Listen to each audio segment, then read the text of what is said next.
कीमत, ये उन्वान है नाहिद गुल के अफसानचे का। बगौर सुने, क्या खूब अफसानचा लिखा है। विक्टर, हम टीना और माइकल की दावत कब करेंगे?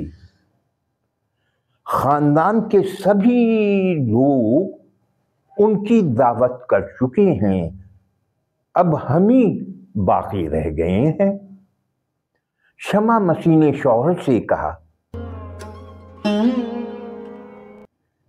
डियर शमा, हम अभी दावत नहीं कर सकते क्योंकि रमजान शुरू हो गया है।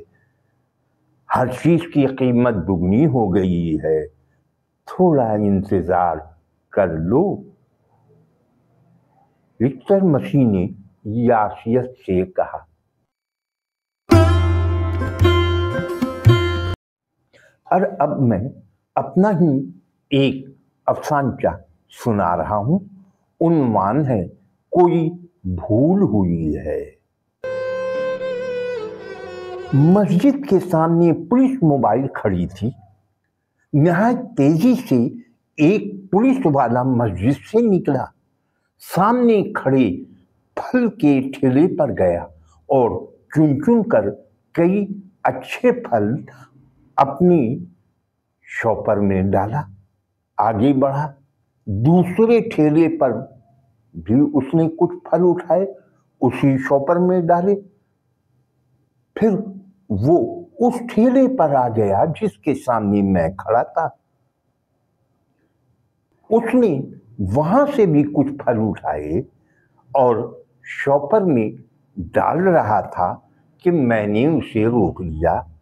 भाई, आप तो नमाज पढ़कर निकले हैं और यकीनन इन फलों से इफ्तार करेंगे। जी हाँ, रोजा खोलने के लिए ही तो फल ले रहा हूं। उसने खूंखार नजरों से मुझे तकते हुए कहा। मैंने हैरत भरे लहजे से कहा, इन फलों से इफ्तार करेंगे तो क्या रोजा कबूल होगा? क्यों नहीं होगा? आखिर सियासतदान भी तो हुकूमती खर्च पर हज किया करते हैं। ये चैनल अफसानचे की तरवीज के लिए बना है। इसे आप खुद भी सब्सक्राइब करें, दोस्तों को भी कहें कि वो भी सब्सक्राइब करें और पाबंदी से अफसानचे देखा करें। कौन किस किस्म का अफसानचा लिख रहा है, इस पर आप खुद भी तनकीद या तारीफ करें ताकि नए लिखने वाले को हौसला मिले और वो एक नए जज्बे की तहत लिखे। आइए सुनते हैं सलीम फारूकी का अफसानचा अवामी इफ्तार। सेठ हमारा मजदूरी दो, हमको बहुत दूर जाना है। पूरा ट्रक खाली करने के बाद वो पसीने में शराबोर मेरे पास खड़ा था। जरा सब्र कर लो गुल खान, मैं ये अवामी अफ्तार की मेज लगा दूं तो इतने में पानी वानी पी दो। सब्र तो मैं कर लेता हूं, मगर पानी नहीं पीऊंगा क्योंकि मेरा रोजा है। ये सुनकर मुझे झटका लगा। मैंने फौरन उसकी मजदूरी चुका दी।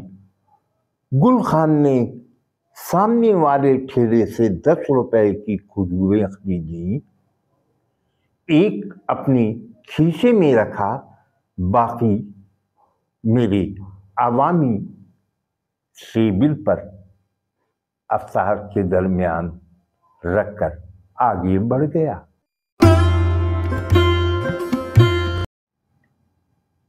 अरशद मुनीम का ताल्लुक मशरक़ी पंजाब के शहर मालेर कोटला से है। नहायत उम्दा अफसानचा लिख रहे हैं, तो आइए उनका अफसानचा सुनते हैं। शर्त। इफ्तारी में अभी कुछ वक्त था, मैंने टाइम पास करने के लिए जेब से मोबाइल निकाल लिया। व्हाट्सएप पर मेरे दोस्त अर्जुन का मैसेज था।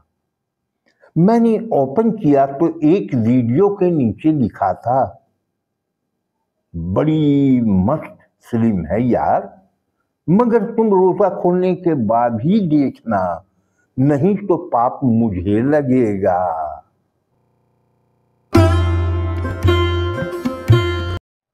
आइए सुनते हैं मोहतरमा शाहाना जावेद का अफसानचा सफेद पोश। वो एक सफेद पोश घराना था। पिछले कई बरसों से रमजान में अच्छी गुजर रही थी। इफ्तार और सहर में अल्लाह का करम होता। उसके रिश्तेदार इस तरह ख्याल रखते कि दाहिने हाथ की खबर बाएं हाथ को ना होती। ऐसा ही ईद के दौरान भी होता। ऐसा ही ईद पर होता, कहीं ना कहीं से इंतजाम हो ही जाता। वो सफेद पोश घराना अपना भरम कायम रखे हुए था।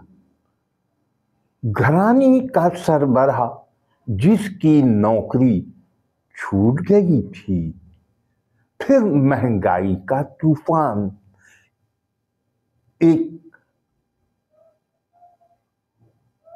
रमजान के 10 रोजे गुजर चुके थे, मगर कहीं से कोई भी सिलसिला नजर नहीं आ रहा था।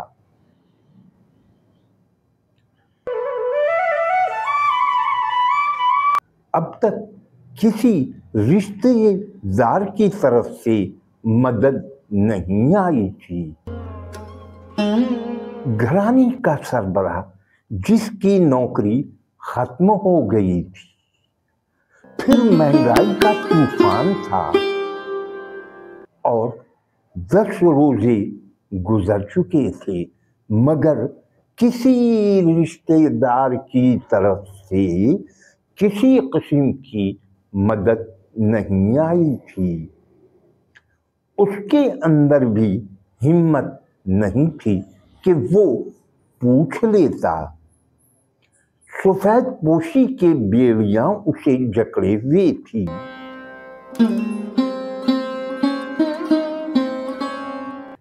उस दिन भी सिर्फ रोटी और सब्जी से उसने इफ्तार किया। अल्लाह का शुक्र अदा किया, लेकिन बच्चों की सवारियां निगाहें उसे शर्मसार कर रही थीं। उसने बच्चों को बाहर खेलने भेज दिया। तभी छोटा बेटा भागता हुआ आया और उसने कहा, अब्बा अब्बा मेरे साथ चली, पिछली गली में बंगले वाले राशन बांट रहे हैं, पूरे मोहल्ले से लोग जा रहे हैं। बाप ने बच्चे को झिड़क दिया, मगर मां अपनी जगह से उठी। उसने सर पर चादर डाली और बाहर की तरफ बढ़ते हुए कहा, मुझसे बच्चों की मजबूरियां देखी नहीं जाती।